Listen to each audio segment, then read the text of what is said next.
Welcome back, everybody. Welcome back to the canyon. Welcome back to the workbench as it is.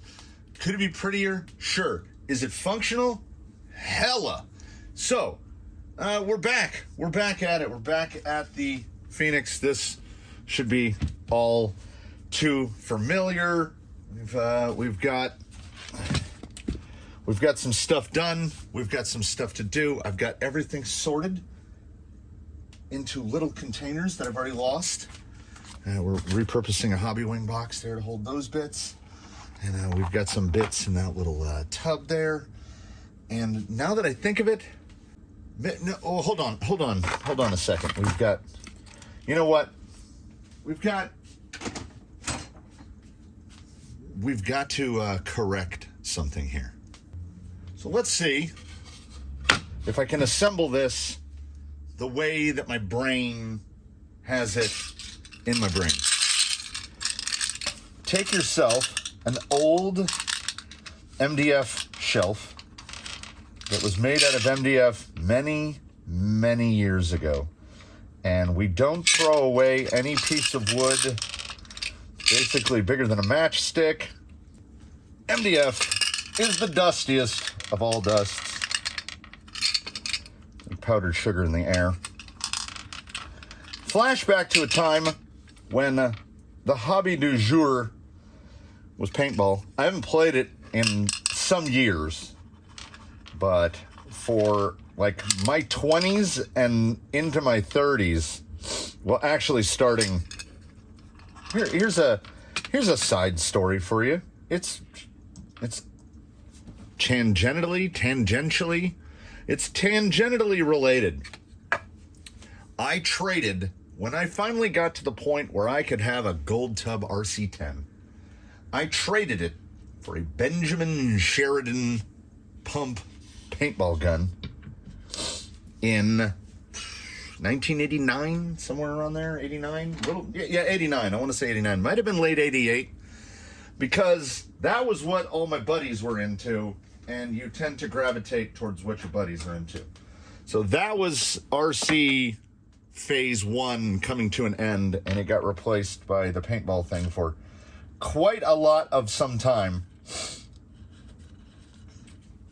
Then the Slash came out, and I got back into it. Only I was smarter when it came to paintball compared to what my journey through RC has been. As I never got rid of the stuff. So I still have that Benjamin Sheridan. It is in here. It's in a box, but just up here. You know what? Let's go ahead and take a look real quick. I mean, you know, we're just gabbing. So I had always wanted an autococker, even though they're feisty. I built one. That's built out of an ancient PMI-1. You got to have an auto mag. That's a micro mag I built up. There's my pump gun that I built up from nothing. That's my favorite gun in the world. And my second favorite gun in the world right there is a Palmer Blazer. So you notice a trend here, all mechanicals. I'm a mechanical guy. So the young ones of those guns, markers, I'm sorry, got to be politically correct about it. The young one of those markers is the micro mag that I built up in the 2000s. So they're my equivalent of vintage stuff. We were taking some bike parts. Oh, and how that came into discussion is ball detents. On a paintball gun, you have what's called a ball detent to stop another ball from falling in after one is already chambered, or to stop it from double feeding. So you have a ball detent held in by usually a spring. So we used to buy steel and acrylic balls by the bag. And when you go to McMaster Car and you're buying standardized hardware, yeah, see, I don't want it to spin too free. I want a little bit of resistance on that. I can actually, well, let's see. Yeah, I don't want it so stiff that it stops the whole bench. But anyway, when you buy a bag of 1/4-inch hardware from McMaster Industrial, I think it was like 400 of them. So I've been working my way, I've been working my way through the same box of, I woodworked this on purpose. Now see what we have here now. Where did I put the Phoenix? What we have here now is something just a little nicer. I'm gonna have to reframe now because it's taller. But there we go. A little nicer. Okay, we are on to the finish. As I had mentioned, the finish of bag G. This is pretty nice. I can get used to this. Who doesn't like a Lazy Susan? It occurs to me that I have an old, might be Duratrax, I don't know. One of those like car stands that like disassembles and you can put it together. I've never really liked it because its ability to disassemble is both its greatest strength and its greatest weakness, because every time you pick it up, it falls apart. So this thing has got some weight to it. I will put some, I'll figure out something. I'll find some rubber feet that never got installed onto something, put some rubber feet on it, and then it's not going to slide around on me. So now I have to figure out what link is what link. And now with the way it's sitting, I don't know. Do I want it this way? I think I'm going to want it that way. We'll find out. It'll be an experience to share. Rear upper, rear lower, rear upper, rear lower, front lower, front lower. It's a pattern. I'm missing one. Steer link, drag link. That leaves just this one. That has to be the front upper. Yeah, this is why this is part that gets sticky.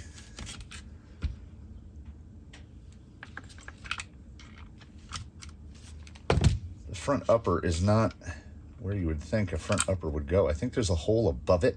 So I think there are 2 front link positions, which is nice. There's going to be a cut right here because it is so tight. Everything, like the clearances on this stuff, everything is so close. Again, 3x20s again. I apologize in advance for there's going to be sniffling. I obviously made this off camera just a few short minutes ago, and even went so far as to like route the edges and stuff. You know, we gotta throw a little extra on it. And as I said, I have a very low rent setup for my table saw. I've got a big jet, 3-horse, triple phase, big boy. Never stalls out, goes through quarter sawn like nothing. For the dust collection, it was supposed to have one of those single bag, not with a separator or anything, just dump it all into a bag. And I didn't like that, so basically what I have is I have a big door in the front of my shop. 2 big doors open up. My table saw lives under a table so that it doesn't take up space. Table saw slides out, and hanging out on a little outboard thing is a big jet centrifugal blower, and it basically just points outside. So I have the doors open up and it just blasts sawdust outdoors. But are these the same length? Oh yeah. I remember remarking about the fantasticalness of this, that optimally you want your panhard and your steering drag link to be the same length. If they can be as close to the same length as possible, that's best, because it really helps the triangulation in the front. Because these 3 links combine with the panhard bar to form a triangle, actually 2 triangles, 2 overlapping triangles. The triangle, as we all well know, the strongest shape in nature. So if your suspension, particularly if you're trying to flex one way or the other, look at this, luxury. If your suspension has to fight against a triangle, it's probably going to lose, because triangles are tough customers. I think this goes in from the front. I don't know if it 100% matters. Okay, here's things that I like and dislike. I like that this is a lock nut to retain this and that it's not threaded. What I don't like is, because as you've all seen, I am a power driver guy, and getting a power driver in there, you basically have to use an L wrench to get in there really effectively. I think how I attached this last time is I just went full manual. Where's my Stahlwheel? Oh, I should probably wear a mask. I'm not a youngster anymore, so the MDF, that's gonna be with me for a while. And now, all button heads for this phase. Oh yeah, here we have another change. Okay, two changes worthy of note, I think. On the portal, this thing is tight. One goes inside and one goes above. All right, so the drag link, okay, it's actually on this side. Drag link goes on the top and goes over, and then the big steering, whatever they call that, what do they call it? Tie rod. The tie rod goes in between sandwich and the other one goes on the top. As you can see on this one, they both go inside. And then the other, perhaps most important note is I don't know, I guess they gave in 4mm lock nut now. So 5mm on the Phoenix portal. So I guess they figured they don't need it because they went down to 4, which you know what? It makes me want to get, so that means that this is a completely different axle. They're completely different axles because they have 4mm outputs. I'm wondering, to anyone that has bought a Phoenix portal recently, are your wheel nuts 5mm thread or 4mm thread? Meaning, do you have to use a 7mm wrench to take them off, or do you have to use an 8mm? Because if it kind of, I wish that I could use a 7mm wrench. I only have a couple rigs here, Zoidberg notably being one of them, because he has to run these really wide offset adapters. Well, he doesn't, because I could actually change his SLWs now. But as I just tried to do it the wrong way. As he was, when he was set up with those really wide offset brass hexes that have like a special fastener that attaches them together, and it's 8mm. And you know, as much as I love the scale look of the SSD stuff, sometimes it's just annoying to have to grab some sort of special tool. You just want to grab a 7mm. That said, and that out of the way, that's what that plastic spacer is for. I kept seeing this thing rattling around and being like, what is that for? It's gone. Oh, I would love to get him back onto 7mm wheel nuts, but at the same time, I'm going to be putting some scale hubs on this guy because I finished building up his wheels and I got his first set of tires mounted up in between, you know, rock moving. But rock moving and concrete mixing is a discussion for Fridays, so we will definitely be going, oh, you know what? Shut my mouth. Once again, the folks over at Vanquish, they didn't trash can engineer this, so look at that. It does get full. That's got to be 50 degrees. Look at that thing. Oh, I see now. No? People were like, that's what those, they're down in here in this bin. People had pointed in that bin. People had pointed out that's what those 2.5s were for that stop right there.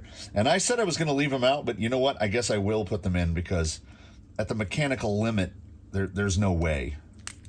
So there's clear, you know what? Why am I talking about it?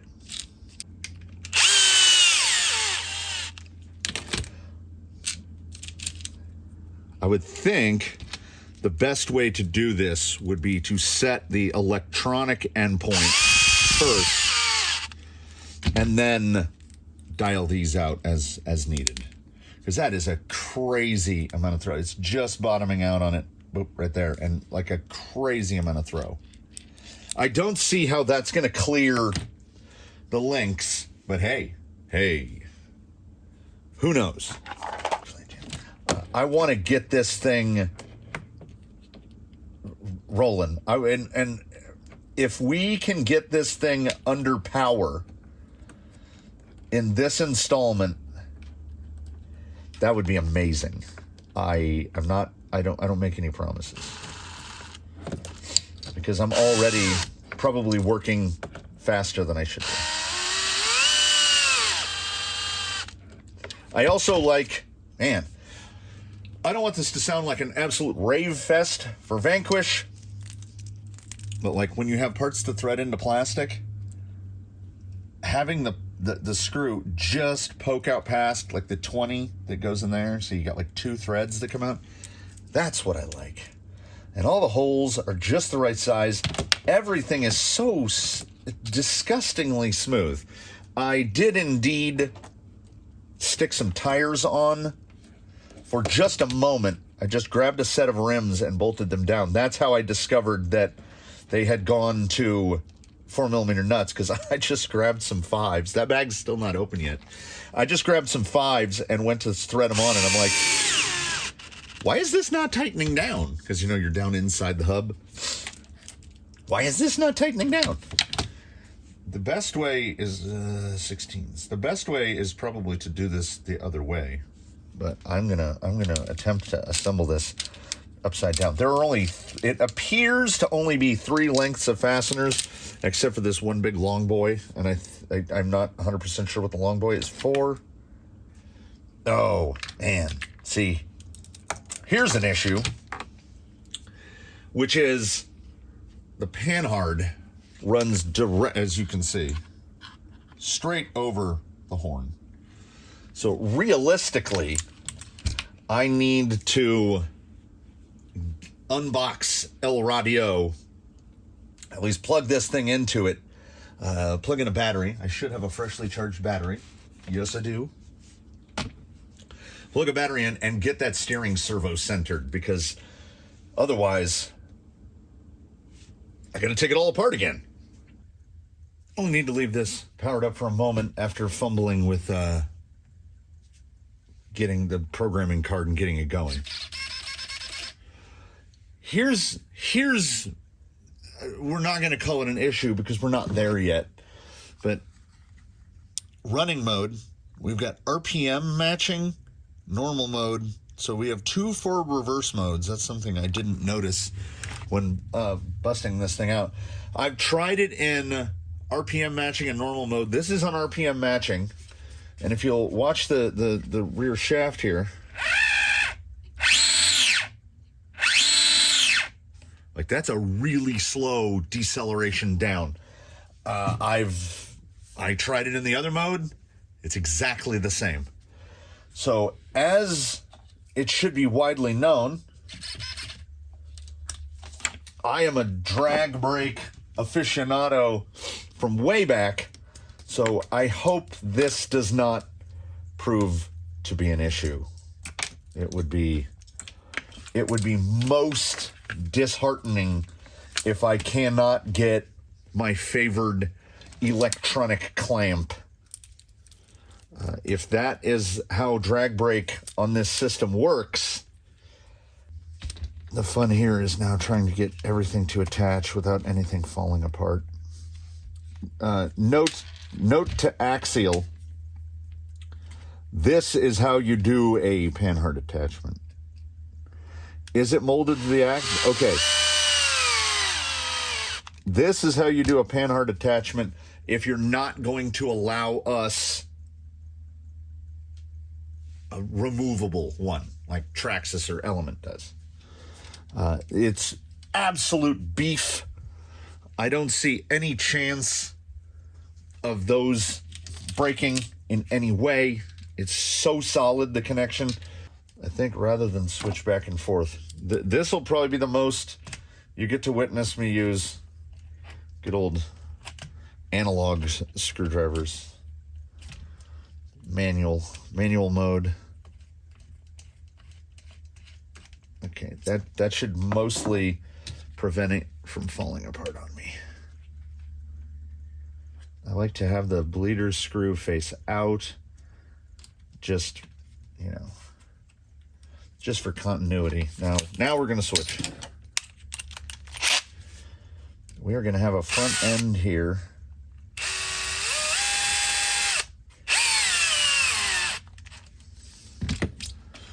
20 there. Uh-oh.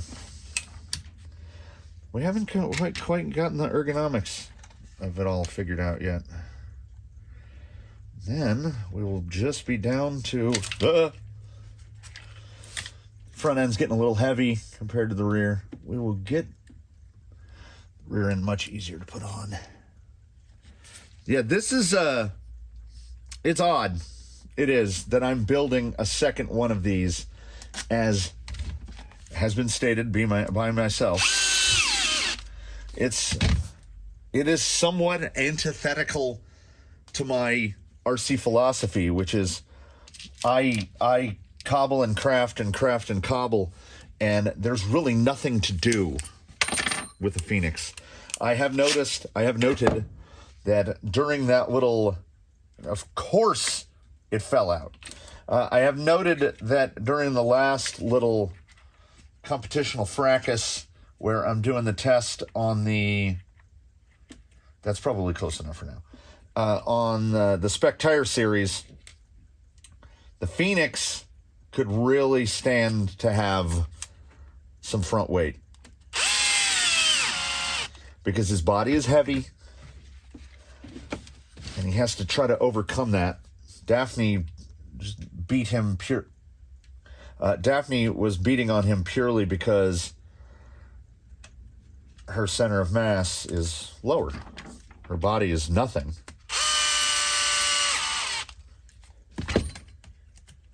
I was like, that seems oddly floppy. We have not bolted the upper link in. Oh, it's a 16. I like that everything is the same. We're only messing with basically 3 fasteners here. I probably would have wanted to bolt this in before I got the shock bolted in. I don't. So pro tip, learn from me. Install your front upper before you bolt the shock on. Otherwise, you get to unbolt the passengers, the axle end. If you don't, oh wait, no, I'm looking at it the wrong way. If you don't put that guy on, as you can see, he's right behind the shock. You got to unbolt the shock to put him on. The panhard length looks pretty close. There's a reasonable amount of bump steer, but bump steer is really only super negative at some kind of speed, and we're not going to be going fast. I had to use context clues to install the rear uppers as install front axle, and then we're just going to jump right straight ahead to put in the front, the rear uppers on. And I could tell that they have the little reductions, so that's a rear upper. But at no point did it say, you know, this is the rear uppers. That's what we're doing now. We just started putting them on.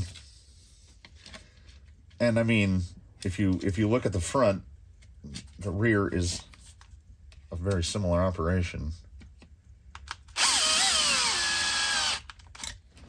It's just M3 by 20s all around, which I have no complaints about. And ultimately, as I've said, as I think I said from the beginning, the dream of dreams for this gent is a Bushido body for it. That'd be the dream, because I can indeed shorten the wheelbase down. You just move it one hole and it's there. But like these are, if this is the kind of thing you're into, these are pretty links, and it would be a shame to have to discard those links to go down in wheelbase.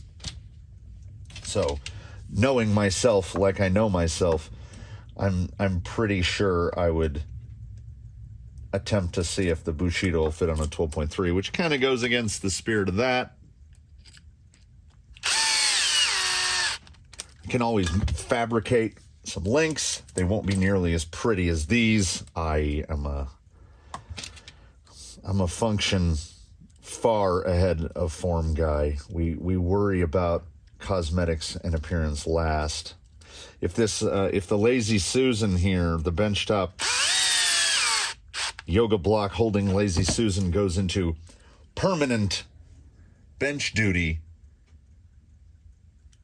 it's never going to get painted or anything. It's gonna look like this forever. Oh, we've got 2 link positions. Which one do they want me? They don't say at any point. That goes in, ziggle zaggle, that bolt goes through. They never even show the axle getting near it. So, hey, if we've got a built-in link riser, we're going to use it. I don't pay attention to how they want it done. This is the way I do it, because it's easier to flip-flop this into place. There we go. Should be one more lock nut. There is. What I have questions about is there's a couple tiny little, oh, never mind. Those are those front axle shims. I was supposed to move those, and I never did. Oh, it's getting close. Can you feel it? I can kind of feel it. I feel like I've either misplaced something. There's a 20. That's shock top. I must have used something that I was supposed to use for something else, because I'm supposed to have 2 16s to mount these. Or no.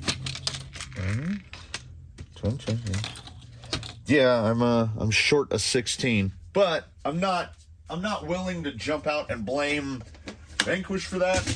It's far more likely that I just misplaced it. It's here on the. I haven't been again. A couple comments from people saying that they've missed some. They've had some missing parts. I think I've been very fortunate in that regard, that I haven't been missing anything. Well, not from the kit. I mean, you know, sort of my own thing here. It's getting to that point, you know. Excitement starts to take over, because this is definitely taking shape. I'm almost ready to open the final bag. There's only one little sealed bag left, and it's the parts with all the hardware to attach servos, electronics trays, whatever they call them. So we're getting close. I can say it's not going to run in this one. Perhaps the next one. That will hinge on you guys a little bit. We're going to hit a turning point coming up here. Not too long from now, we're going to hit a turning point where we're going to get to the 50 cent point of this, which is love it or hate it. Some of you will be okay with an off-screen decision that has been made. Some of you will, I don't know what the range of emotional responses is going to be. We're just going to have to wait and see. Almost ready to sit. I'm really liking the Susan here. It was one of those things that I got out here and it just happened. We're now together.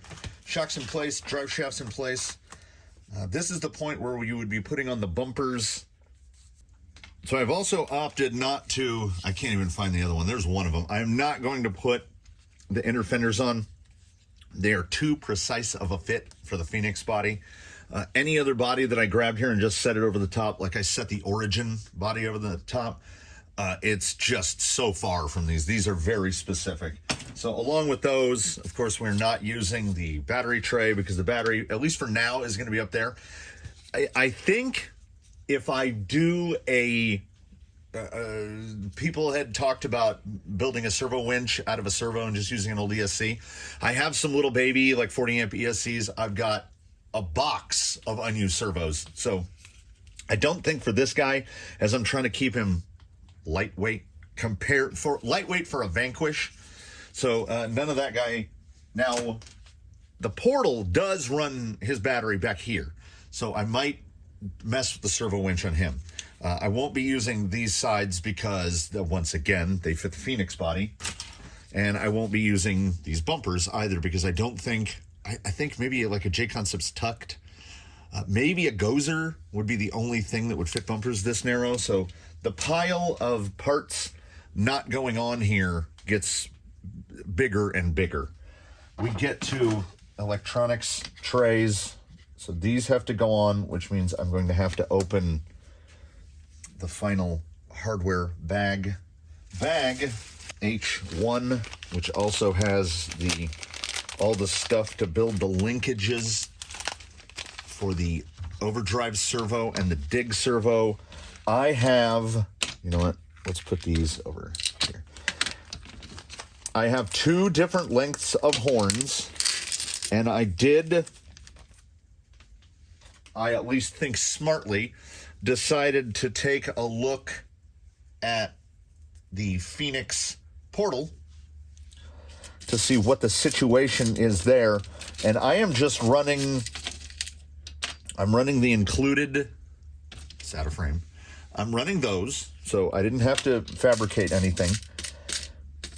But I'm running just run-of-the-mill, unfancy Amazon 25 millimeter horns. Each one of the JXs came with one, so I'm just running these. They say it needs a 20 millimeter or 24. They say 24 millimeter horn, 20 for steering, 24 for dig and OD. And I know they call these, I think they call these 25 millimeter because I think they're talking about, well, it's 35 millimeter like that. It is 24 millimeters from eye to eye on the outer hole. So it is plenty close enough. So I'm just, each one of the JRs came with one. So those are going to be the guys. No need to look any farther. I amazingly managed to find, well, let's put them here so I don't lose them. I amazingly managed to find both of them. One of them should still be in plastic. Can't find it. We'll deal with that later. I have them in the gunmetal-y color and black, but as the gunmetal-y came with them, we're just going to go with those. It's not really a problem. I am going to have to figure out what to do about the screws that hold the back of this down. Do screws go in there? I don't think ordinarily they do. They only want us to use for oh, that was so smooth. For the start here, it's just, yeah, let's put it together somewhat correctly. I just have the 10s in the front, and then I'll have to look. This is where we're a little off script at this point because I have no intention of running that battery tray. So I'm going to start off with just putting those screws in the front. I tried to clean up the Traxxas receiver box as best as possible. Man, really, nothing takes Silver Sharpie off. So there might be a removal of that and drill through it. I think I need spacers. Yeah, I need some spacers. I want to get the rest of the stuff. Nothing mounts to this plate. So I want to get stuff in place, and then I'll probably pull that panel and then hard mount that box because I just really like the way it looks. I dabbled with the notion for a minute of building a box. I get to skip all of bag H, one step 1, step 2, step 3, step 4, because that's the fenders and the radiator, and I'm not using the radiator. I do need to now assemble the link. I need to put together the overdrive and dig links. What am I doing? Like, you see me grabbing it freehand? We know that's not going to happen. I do like these big husky links and their big beefy ends. Makes me feel better about just blasting at it. As soon as it gets nice. And like they come, every link has come so close to just being perfect 90, like every time. This, the overdrive link is, that's a little babby. Honestly, I mean, I appreciate their stick-to-itiveness. That everything on here is using a 4mm end. This is something that you would genuinely expect them to go to run like 3 mils. Like, if I had to piece this together, I would probably be changing those to 3 mils. That guy, note, direction of servo, not included. We are to there, and then it goes like that, and it does come down from the top. Okay, we're gonna bounce back and forth. We will find out in the edit how this gets cut up, because it's minutia, and for everyone, this process is going to be a little different. Every servo is a little different. Every horn is a little different. I still 100% recommend, if you're outfitting a Phoenix and you don't feel like throwing down money, no matter what your steering servo is, if you're putting a ProTech or a Futaba in there, good on you. But I still recommend JX 4409s for this combo of operations, because they're $15 a piece and they're great. I've never had a single problem. Now, caveat, if you're running direct power servo, best possible option. If you're running a receiver powered servo, maybe look at something else, because these are 6-volt servos. I think I have a couple things where these are installed as dig servos and they're running on 7.4, and I've never had a problem, because so long as your endpoints are set correctly for your dig, it shouldn't matter that it's on 7.4, because it's only actuating for like a second. Don't take that as gospel. Now, we do have, there's going to be a little bit of fun zone here, as I have the other Phoenix set up on a GT5. There's Argentum's radio. And the GT5, the channel 4, has this guy right here, has a 3-position. So his overdrive is set up to that. And I have small overdrive there, big overdrive there, and then right here he's in rear-wheel drive. So that's great. That's super great. But then you have, this is not a momentary switch. This is an on-off. You're like, click, click. So it's either in dig or it's out of dig. Meanwhile, on this guy, that's a momentary. So I guess I'll set it up to, I mean, the other option is set it to the VR and just have it that way one, and then full lock the other. And then if I can center it like that, I could be in 2-wheel drive, because I rarely use 2-wheel drive, but then there's that possibility of getting it just a little bit off.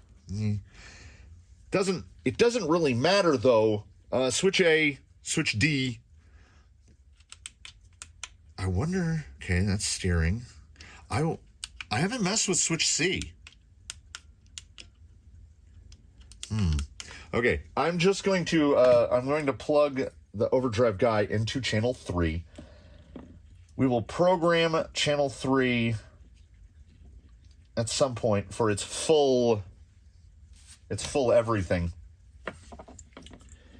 But I get the feeling that here, coming up here, I'm going to mount. Well, yeah, let's do that. Let's do that. I am going to mount the rear servo mount, which uses M3x12s. I'm double checking stuff. I feel like my millimeter eye is off today. I am going to mount these 2 servos. Does it say no direction of servo? Yes. I'm going to mount these guys. And then I'm going to cut away, and we're going to come back, and I'm going to have the electronics sorted out. No one needs sit through that. It's going to be... I forgot. It's absolutely going to be a thing. So bear with me for a moment. This will be a second for you. This could honestly be a while for me. All right. I'm back. We're back. You're back. Let me see if I can remember what took place in, honestly, this was over an hour.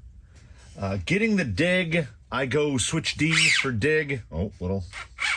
Switch D for dig.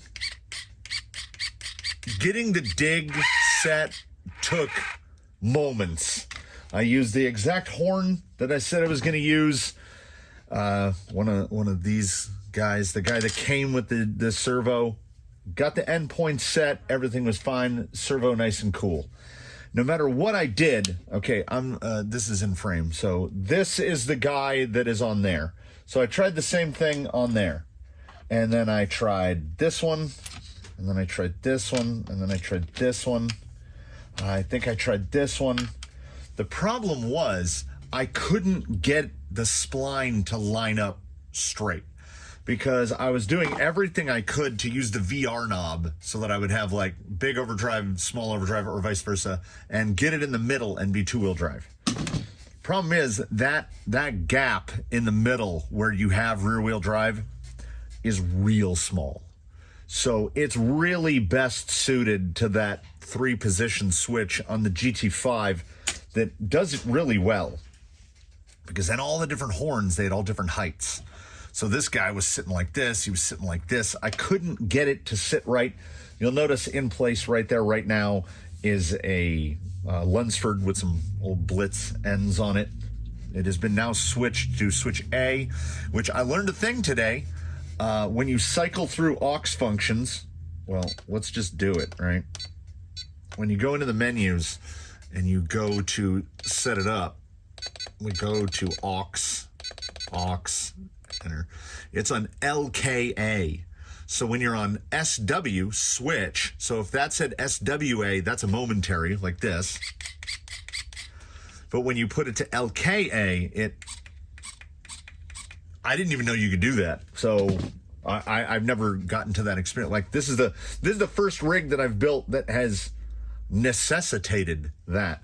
The servo horn is now identical to one of these, because once again, I could not get the flat horn, the one I had wanted, which is now on here. I could not get it to center. So it was either too much, the turnbuckle was dialed out too much, or was clamped down all the way tight. So this is the only guy that cooperated with me. Everybody else had to fight. Also, of note, when you go away from the 20 millimeter that they recommend, you know what? I'm just going to flip this over and everything's going to tumble off. When you go away from the 20 that they recommend to a 24, you see why they recommend a 20. Now we've got this kind of wonky angle, and you generally want these two guys as parallel together as possible. But because there's plenty of clearance for a 25, I now have absolutely full throw, lock to lock, almost touching the stops on both sides. There's about a millimeter from the stop on each side. And the steering trim for the front is set to like 81% one way and 82% the other. So we're using some mechanical advantage of the longer horn rather than when I had it on the horn that was on there initially, which was effectively a 20 millimeter. I was running 120% endpoint both sides and still not getting to full lock. So I'm not 100%. I don't really have a problem with how it ended up going. So we are going to unplug everything as we are now at a juncture. I am indeed going to have to pull this guy. This guy's only got 2 screws.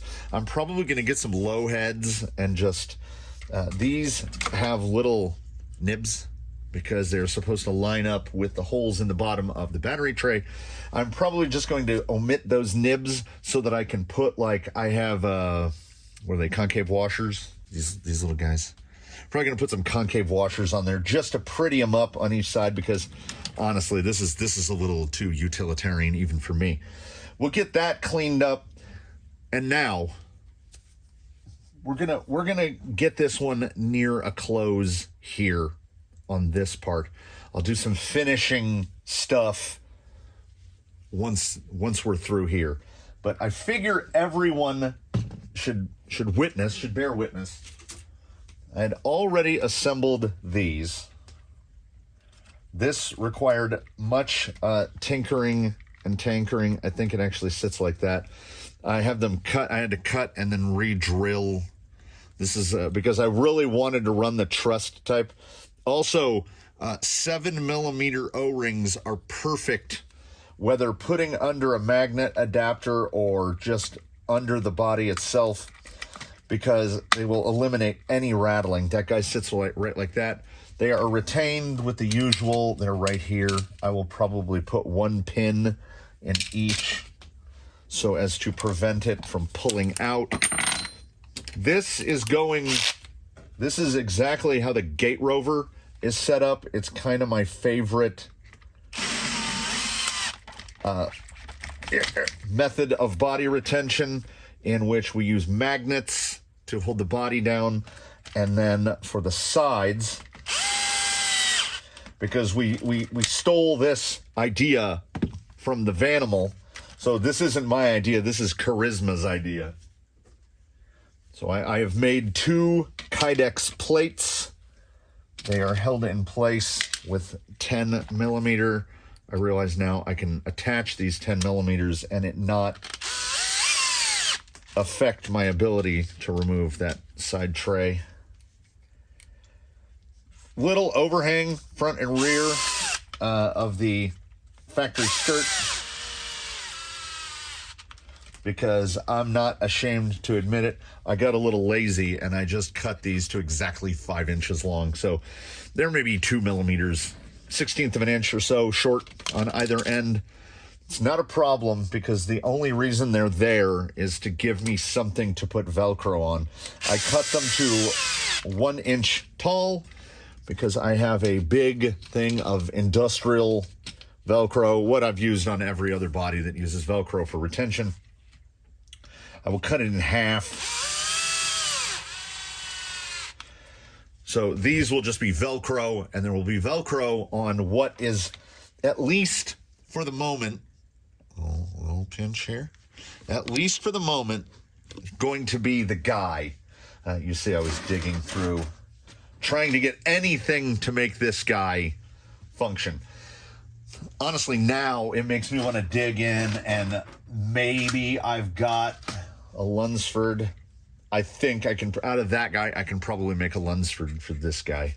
I don't mind. We'll take a couple ounces off. I also, somewhere around here, I have black ends for these. So, you know, there's some stuff that'll happen. We'll do a little behind the scenes. But now here's something that, ignore these noises. Here's something that is going to please some and absolutely horrify others, because this harkens back to when I was building the Tranquish, and I put TRX4 axles, which I still think are a tremendous axle. I put those under a VS410 chassis like this, and someone in the comments just simply posted, "You ruined it." So, I mean, maybe, I don't know. I like a TRX4 axle, and it mated well because offset pumpkin, so it all went together nicely.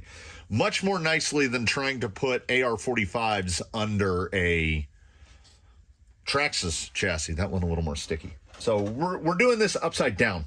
This is inverted Tranquish. This is inverse Tranquish.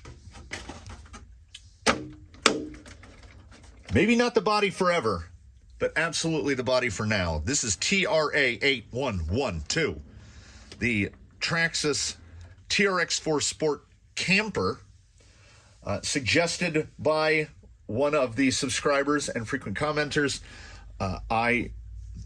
If I've seen this body before, I don't remember it. It was to me as if it was new. For right now, what we're attempting to fit it with are the Origin bumpers. I have to say, that's not terrible. For things that were never intended to go together, that's not terrible. That's not a bad fit. The back, on the other hand, is not as great of a fit. Like, it's okay. That's not bad. I will have to do some sort of adaptation back there. And of course, this has the cutout for the Traxxas bumpers. And if you know anything about Traxxas bumpers, you know that the posts on them are square and the posts on everything else are round. So I'll have to do some adapters. That bumper is effectively out as far as it will go. And I did notice that while I was setting up the body posts and getting everything cut for this, that hilariously, the front bumper, if mounted right like that, I mean, that's perfect. It fills the little hole. So I might just end up buying another pair of the Origin bumpers and just slapping one on the back and slapping one on the front, because that's a perfect little, look, for a little exit angle, fits nicely inside there. It's going to stop those from popping in. Then when we've got the Velcro in place, it's going to do a little side tuck. These are going to tuck in a little, which should stop the tires from rubbing quite as much as I think they might. Now for tires, I did indeed put together what I think these might be the forever set. We don't know. Oh. So we got the landmines with the double eights, which are actually triple eights. When I was mocking these on, this was when I found out that the wheel nuts are 4mm now. I am going to have to, you know what? Short pause here. I'm going to clean this up, and we're going to set this thing down so you guys can get a better look at how it sits on the ground. And then I'm going to ask you all for some suggestions other than go to hell, you ruined it, like actual suggestions. So I can't tell 100%, but I think because, I mean, you can see I just shocked. The dampers are straight up and down in the front, and in the rear they've got maybe 5 degrees of lean on them. So it will take a little wheeling to find out if that spring rate is too high.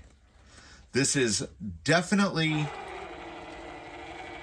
unlike the Portal in that I can do this with basically no noise.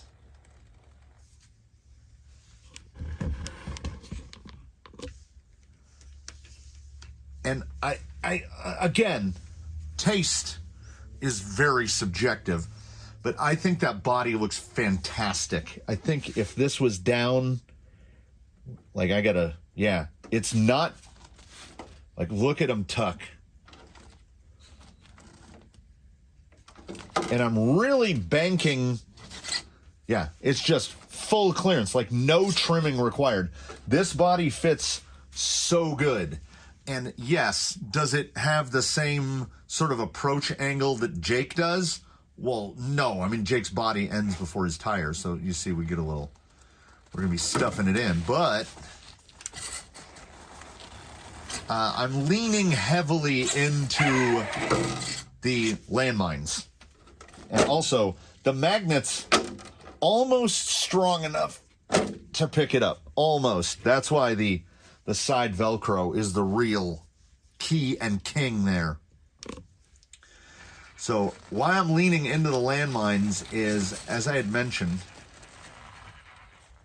I had a tiny bit of monster grip left, and now all gone because I treated these.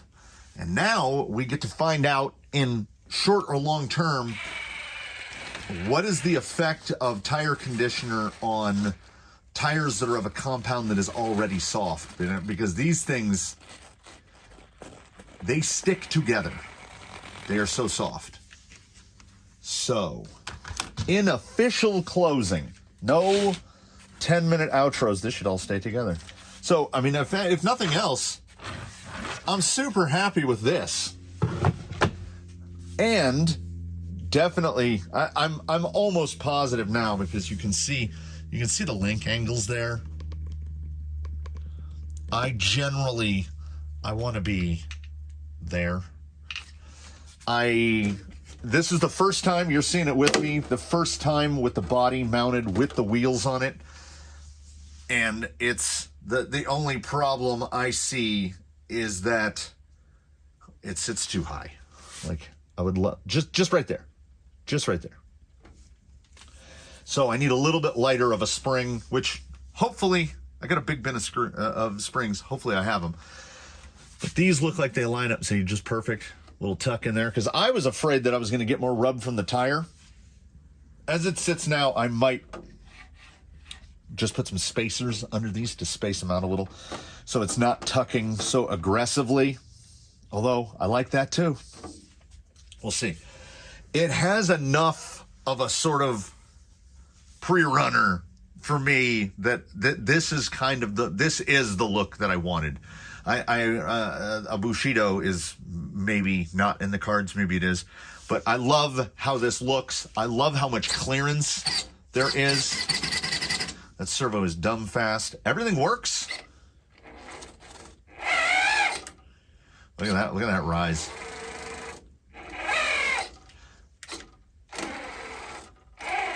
Yeah, there's definitely big overdrive there.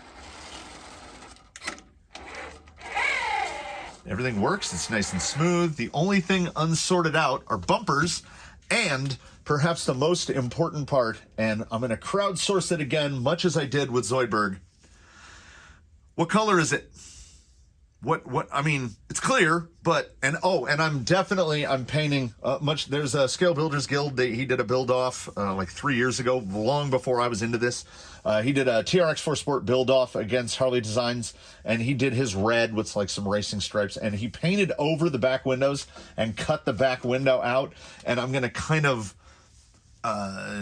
just basically crib from that. I would like to take some, if I can pull it off, I would like to do some sort of cage work in the back out of like some ABS rod or something, and have this back window cut out so that you can see the stuff in there. Oh, and I should mention, because the TRX4 body is so, let's not call it cheap, let's call it inexpensive. It is. I got the grill with the headlight buckets, and I got the rear with the taillights, and you know what? We'll throw a snorkel on there as well. As though it was like $10, $8. So all in on this body is not insanely expensive. What I am thinking for the paint, because y'all been here before, Zoidberg is probably the most sophisticated paint job. I want to do like a racing inspired, so with the like door numbers and a bunch of sponsored decals and stuff all over it, because you got the big windows with stuff on. And honestly, what I'm leaning towards is just charcoal gray. I think it would go amazing with the wheels. Maybe some accents. I don't know. Maybe the diagonal stripe. That, like, maybe the diagonal stripe that comes up to that bar stripe that goes across and then down the other side. Because I've got some, that's how wide the stripe would be. So if anybody else has some ideas, suggestions, links, photographs, ideas, whatever. I also realize that rear tire could be pulled forward just an absolute hair. And well, we're at 12.3. But I could pull that in just the tiniest bit, get that shock straight up and down. And I can do that just by changing 4 of the rod ends. So that might be a thing as well. But the question for the next one, what do y'all think on color? What should we be looking at for color? And if you hate Traxxas on top of Vanquish, I do apologize. But I think that body looks fantastic. And face off, the showdown, first showdown is going to be, let's get this set up. This versus this. Like, they look like it's semi-identical cousins. So that's going to be the first. He's going to cut his teeth against this guy, and we'll really see. I mean, because we know what's under here. Ground Fox, Artful Dodgers, servo and axle, lots of advantages, but he doesn't have dig and switchable overdrive, so it'll be really interesting to see these two face off. But please do comment below, even if you go, how dare you put that body on a Phoenix. I get it. I won't be mad. Well, let's slap this back on the front. It looks good both. I think I might just need another one of these. We'll see how it shakes out. But give me some suggestions on the paint, because I won't get into painting it right away. This is one paint job that I genuinely think does not lend to a patina paint job, because this is it looks more like a desert truck. So I think I'm going to go with more of a race livery, similar to what is on the Gate Rover. If anybody has, did I leave this on? Yeah. If anybody has huge complaints about just going with a charcoal gray, let me know. Give me some ideas, and I will entertain every last one of them. You know what? We'll take that clock as telling me that it's time to wrap it up. Let's see if I can finish before he stops chirping. Thanks for watching, everybody. Like, comment, subscribe, all that stuff. Please do tune in for the next one.